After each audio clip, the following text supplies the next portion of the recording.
मैं मुन्ना मंडल provision coaching centre में आपका स्वागत करता हूं। आज विभाज्यता के नियम की जो कड़ी चल रही थी उसमें हम लोग अगला नियम देखते हैं। चलिए, पहला रूल आता है 13 से विभाज्यता के नियम। कोई भी संख्या 13 से विभाज्य होगी, इसका डेफिनेशन देखने के पहले हम लोग एग्जाम्पल समझते हैं। चलिए,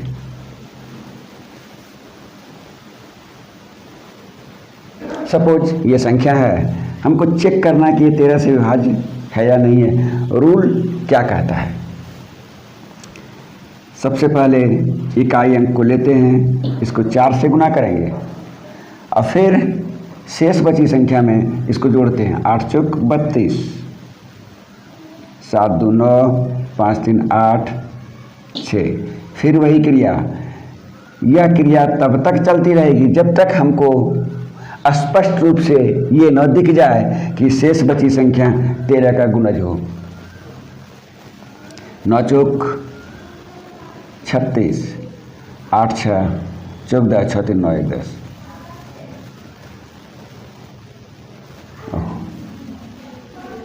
8 6 14, 6 3 9 1 10।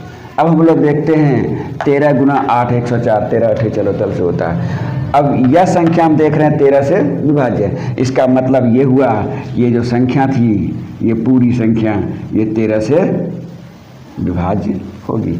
इस प्रकार हम 13 से विभाज्यता के नियम की जांच कर सकते हैं। अब इसका डिफिनेशन अगर हम लोग समझना चाहें तो देखें, कोई भी संख्या 13 से विभाज्य होगी यदि उस संख्या के इकाई अंक का 4 गुना को शेष बची संख्या में जोड़ने से जो योगफल प्राप्त होता है वह 13 का गुणज हो। बस यही इसका डेफिनेशन है। चलिए, कोई और एग्जाम्पल देखते हैं।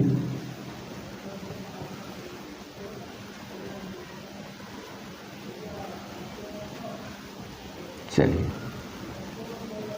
फिर वही काम करेंगे हम लोग। 4 से गुना करेंगे, 6 6 24, 4 2 6, 2 1 3, 9 8 7। फिर वही क्रिया,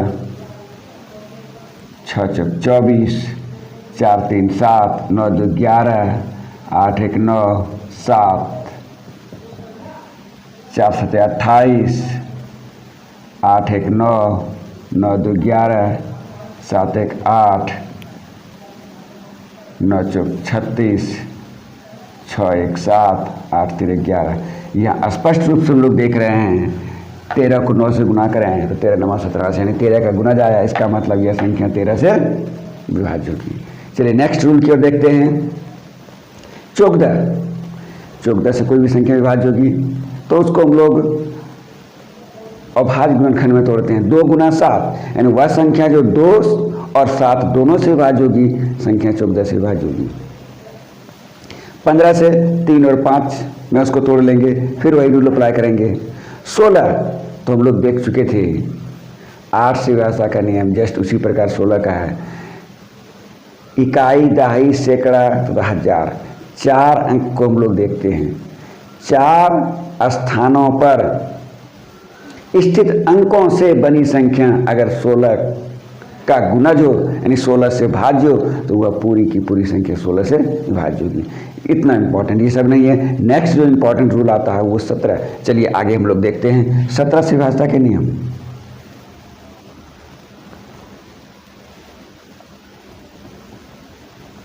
चलिए, इसका रूल चेक करते हैं। सबसे पहले वही इकाई अंक को लेंगे, इसको 5 से गुना करते हैं। जिस प्रकार हमने 13 से जांच करने के लिए 4 से गुना किया था, यहाँ पे 5 से गुना किया जाता है। चलिए, 5 से गुना करेंगे, 5 गुना 5 25।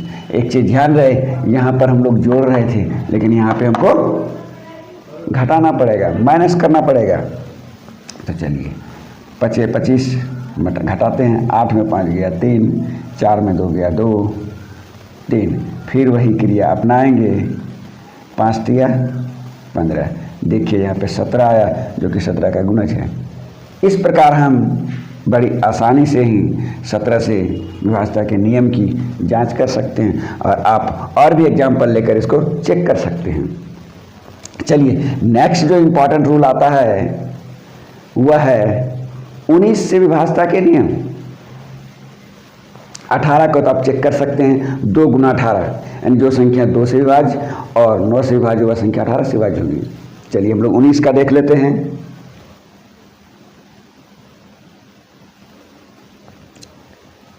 चेक करते हैं।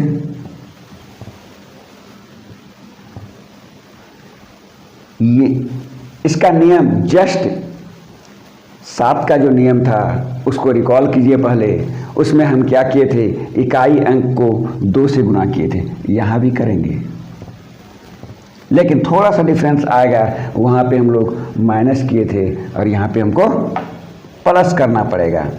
चलिए 8 दूनी 16, 6 3 9, 5 1 6 9, फिर 2 से 9 दूनी 18, 8 6 14, 9 1 10 11, 19 गुना 6, 19 6 14 से 114।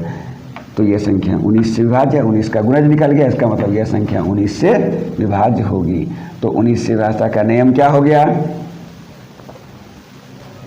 किसी संख्या के इकाई अंक को 2 से गुना कर शेष संख्या के साथ जोड़ने पर अगर वह संख्या 19 का गुणज प्राप्त होता है तो वह संख्या 19 से विभाज्य होगी। यस, इसका डिफिनेशन हो गया। इस प्रकार हम लोग बड़े आसानी से नियम की जांच कर सकते हैं। तो चलिए कुछ इम्पॉर्टेंट रूल जो बना मेरा उसका हम लोग एक बार सार देख लेते हैं। चलिए हम लोग जो नियम पढ़े उसमें से कुछ इम्पॉर्टेंट जो रूल हैं उसका हम लोग सार देख लेते हैं, जिसे कि दिमाग में रखना जरूरी होता है। तो पहला हम लोग देखेंगे 7 से विभाज्यता का रूल, दूसरा 13, तीसरा 17, चौथा 19। इसको दिमाग में रखना जरूरी होता है। तो यहाँ पर हमने देखा था कि इकाई अंक की जो संख्या थी उसे हमने 2 से गुना किया था और इसमें हम लोग शेष बची जो संख्या थी उसमें इसके गुणनफल को माइनस करने का काम किए थे। शेष संख्या माइनस 2 गुना इकाई, ये हम लोग किए थे। इसमें 13 का जो रूल था उसमें हम क्या किए थे, इकाई अंक को गुना किए थे 4 से और यहाँ पर हम लोग प्लस करने का काम किए थे। इकाई अंक को 4 से गुना कर शेष संख्या में प्लस करने का काम किए थे हम लोग। शेष संख्या प्लस 4 गुना इकाई अंक। 17 से विभाज्यता के नियम में हम लोग यहाँ इकाई अंक को 5 से गुना किए थे और यहाँ पे हम लोग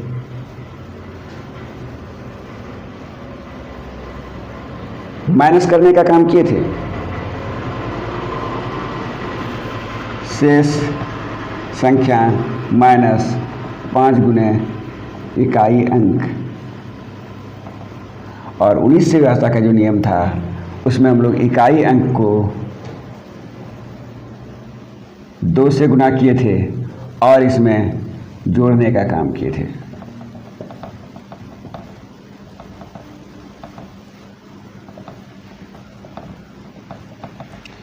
एक चीज़ तो सबसे पहला चीज़ कॉमन है कि जो भी काम करेंगे हम लोग इकाई अंक को ही देखते हैं। 7 के रूल में 2 से गुना किए थे, 19 के रूल में 2 से गुना किए थे, लेकिन दोनों में डिफरेंस ये था कि इकाइयाँ शेष संख्या से इसको माइनस कर दिए थे, जबकि 19 में शेष संख्या को प्लस कर दिए थे। 13 में 4 से गुना किए थे, और इसको बड़े आसानी से इस प्रकार भी आप याद रख सकते हैं, 3 1 4, और 3 को 1 के साथ जोड़ने पर 4 प्राप्त हुआ था, इसलिए यहाँ पे जोड़ का काम कर देंगे हम लोग। ये ऐसा कोई रूल नहीं है, ये हम दिमाग में रखने के लिए एक तरीका अपनाए हुए हैं। 3 1 4 जोड़ने का काम किया, इसलिए यहाँ पे प्लस का चिन्ह किए, और उसके बाद बचता 17, इसको 5 से गुना करेंगे इकाई अंक को, और यहाँ पे माइनस का काम करेंगे। इस प्रकार 7 13 17 19 सीरियल अगर करते हैं तो एक बार माइनस, एक बार प्लस, एक बार माइनस, एक बार प्लस आता है। इस प्रकार हम बड़े आसानी से ही विभाज्यता के नियम को याद रख सकते हैं और कहीं भी अप्लाई कर सकते हैं, और बड़े से बड़े कैलकुलेशन को बड़े कम समय में प्राप्त कर सकते हैं। मुझे आशा है कि आपको बहुत अच्छे तरीके से यह नियम समझ में आया होगा। चलिए मिलते हैं अगला नेक्स्ट वीडियो के साथ, तब तक के लिए थैंक यू, धन्यवाद।